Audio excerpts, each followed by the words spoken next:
বাংলাদেশের মানুষ কি চায়?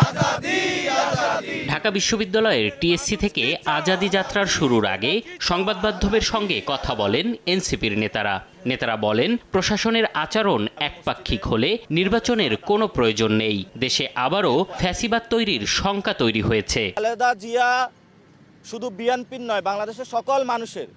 কিন্তু খালেদা জিয়াকে ব্যবহার করে কেউ যদি নির্বাচনী ফায়দা হাসিল করতে চায়, এটা বাংলাদেশে সঠিক না। একটি দলকে যেভাবে আনকন্ডিশনালি যেভাবে সাপোর্ট দিয়ে যাচ্ছে, যে আচরণ, সেটি আমাদেরকে আহত করছে। এভাবে যদি চলতে থাকে তাহলে এই সরকারি অর্থ অপচয় করে এই নির্বাচনের কোনো প্রয়োজন নেই। এদিকে মগবাজারে জামাতের কেন্দ্রীয় কার্যালয়ে সোমবার সকালে অনুষ্ঠিত হয় নির্বাহী পরিষদের বৈঠকে জামাত নেতারা অভিমত দেন এখনও ভোটের সুষ্ঠু পরিবেশ তৈরি হয়নি। প্রশাসনের মধ্যে কিছু কর্মকর্তারা একটি বিশেষ দলের পক্ষে কাজ করছেন।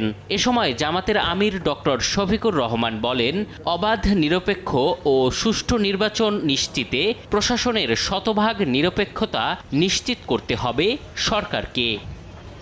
এম এ আজিম, সময় সংবাদ, ঢাকা। রোগ জীবাণু সব জায়গায়, সারাদিন সাবধানে। বাচ্চারা সারাদিন প্রমিস রাখবে? অসম্ভব। এজন্যই ডেটলের নতুন প্রমিস, জীবাণুর বিরুদ্ধে 12 ঘন্টার সুরক্ষা বলয়। ডেটল।